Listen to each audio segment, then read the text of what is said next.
These are the rods that I like to fish with. My first choice here is a TFO Clouser in a 5 weight, and it's 8'9". It's a 4-piece rod, and I like to use the smallest rods possible for fishing for smallmouth. And generally, as long as I can cast the fly, I go as light as I can with the rod. This rod is a medium action rod, and it's has enough backbone to make good casts, and it's forgiving, so I can feel the fish. And out of the boat, it's an 8'9" rod, and I like the little bit shorter rod while I'm out in the boat. It gives a little more leverage on fighting the fish a little better. But it's just a lot easier too to stow in the boat and handle in the boat being a little bit shorter. But it casts great. It still has the capabilities of throwing a line like a 9-foot rod.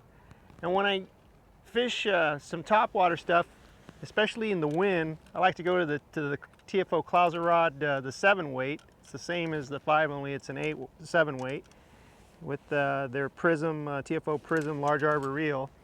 And I use this primarily for two things: throwing larger poppers, and also for heavier sink lines if I need to get down really deep, like 15 feet plus, and throwing larger streamers.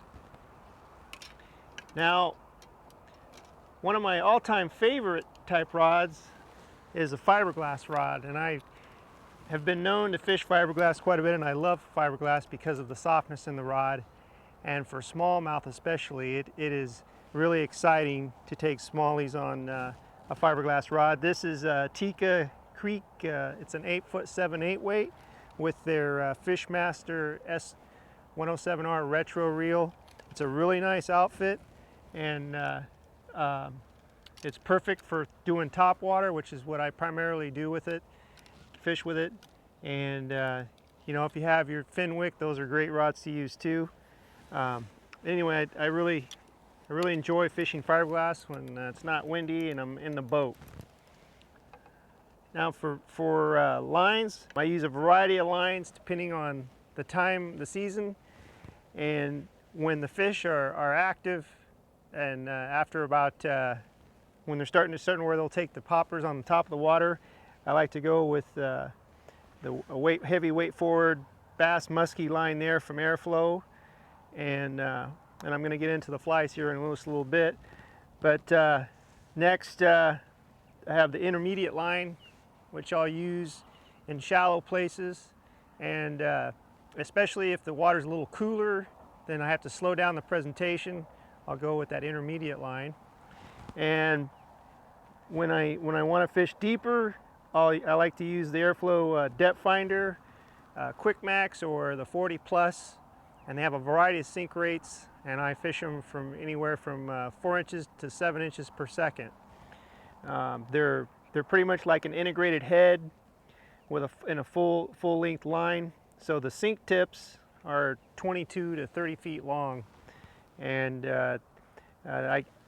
it's a great line, especially for pre-spawn, like in April and May when the fish are still first coming into the shallower water, and I like to fish down to like 15 feet or so. Another option, I like using the STH reel that has the removable cassettes, and this is a floating line. It's the multi-tip, and I can change the tip really quickly, fishing anywhere in the stream or in a lake or pond. And then I have the intermediate, and then also again the Airflow depth finder. It only takes less than a minute to swap these out, and it's really easy and quick, and affords me to carry a variety of lines for all the fishing situations that I need. These are the flies that I like to use. I have an assortment from fishing down deep to the surface, and I'd like to start with some of my preferred patterns at the beginning of the season when the water's a little cooler, like pre-spawn is what I refer to it as. And you know, smallmouth have a nickname as rock bass, and so you will fish a lot in the rocks, at least I do. And so I like to use patterns that are fairly heavily weighted, and these bugger patterns work really well. And I like to use the streamers. But as I was saying about the rocks, a clouser, you know, that's a classic fly for bass fishing, and the eyes actually turn the hook over to ride upright, so it makes it kind of snagless, and so to speak. And that's the way it generally fishes, hook up, which is an excellent pattern for the rocky areas. Good old girdle bug. You can tie this in a variety of colors, and you know, I kind of have this sort of a root beerish brown color. Sort of mimics a little bit of the crayfish. It's a suggestive searching fly. It's an excellent all-around pattern. And buggers are always good. I like glass beads. A lot of my patterns have glass beads in them. Put a little bit of flashabou in the tail. Also note the hook. I like the Aberdeen style hooks for bass with a little bit wider gape. And color of the water makes a difference on what color fly you're going to fish. When I catch a lot of bass just on white and black alone, and before the water stains, I'll fish a black, and when the water is slightly turbid, I'll go to a white fly, white and silver, and it's excellent. I think it has an excellent silhouette mimicry of bait fish.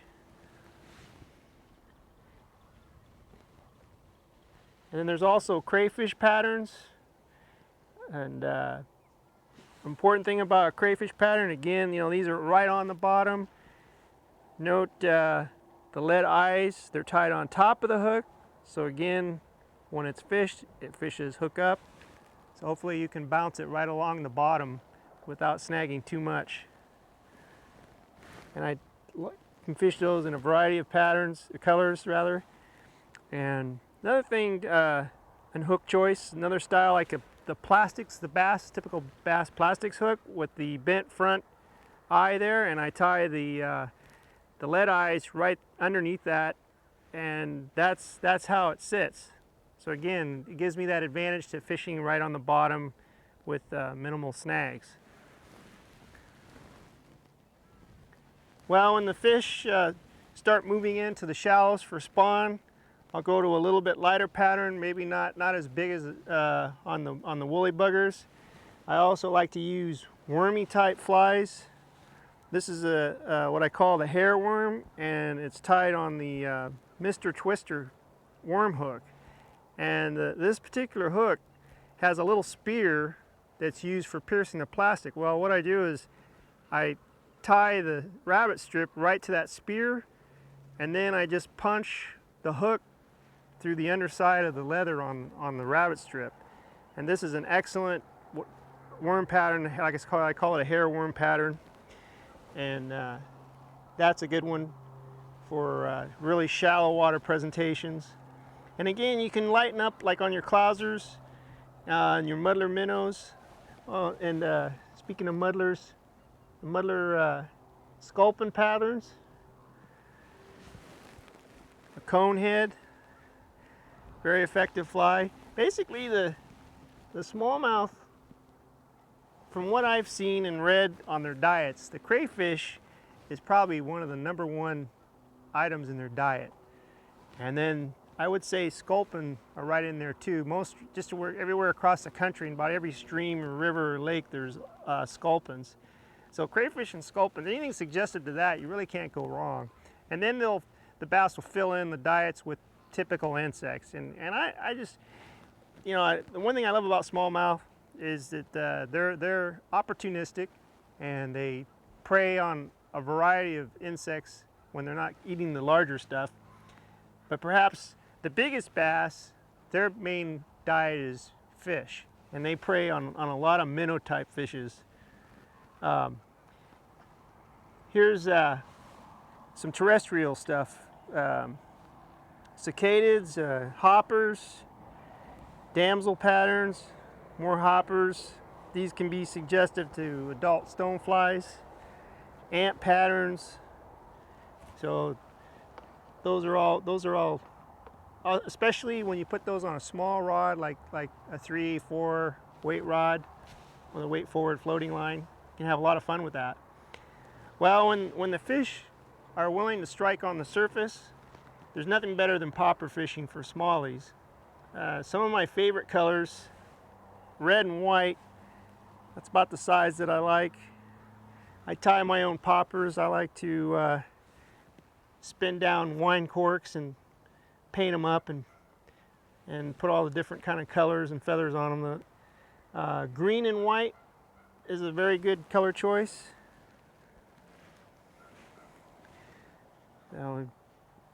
And then another favorite one is black and yellow. It's a little more very good high vis. I also make sure to cup the corks and stuff, give it that good popping noise. And pencil poppers are a lot of fun too. More of a slender bait fish, can be like a wounded bait fish on the surface. Those work really well. Where I live in the Pacific Northwest on the Columbia River, we have a lot of smolts, salmon, steelhead smolts migrating down the river and during the summertime, and it's pretty frequent to see smallmouth breaking the surface chasing these smolts around, and it's a lot of fun when the smolt run's coming down the river. Also, diver patterns, these are classic. It's a good size here, white and yellow, good color combination, with or without the weed guards. My preference is without weed guard. I don't know, I'm superstitious. I don't like anything on my hook, and or guarding my hook rather, and I just take my chances when I fish. I just prefer that the least amount of interference there is, the better off I have on my hooking ability. And you can also fish these with a sinking line or sink tip because they're going to float. So it has a nice downward motion. Jig it, pull it down, and then pause, and then it's going to rise up. And I will tell you that flies like this or the clouser, where you can get that jigging motion, it really drives the smallmouth crazy.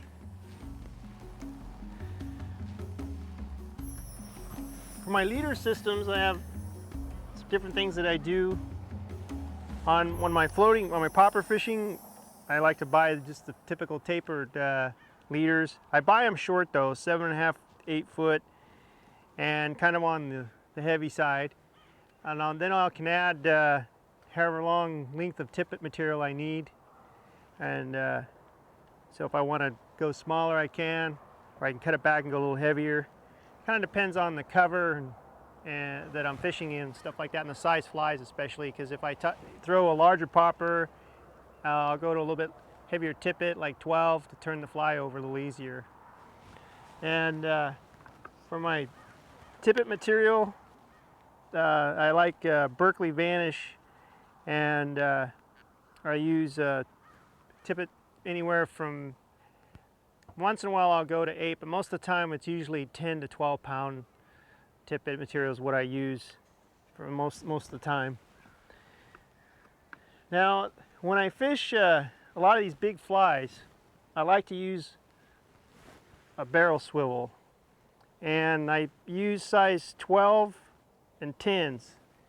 And the reason that I do that, a couple of reasons. Number one, it prevents any leader twisting, and secondly, it helps the fly ride upright. Because a lot of times, if you pull your fly under the water, you'll see it'll ride sideways. Well, the swivel helps turn the fly upright and ride correctly, more naturally. And a lot of times, I'll tie my flies light. I don't necessarily want them heavy all the time, with the option of adding weight. So what I do is I use a sliding bullet weight.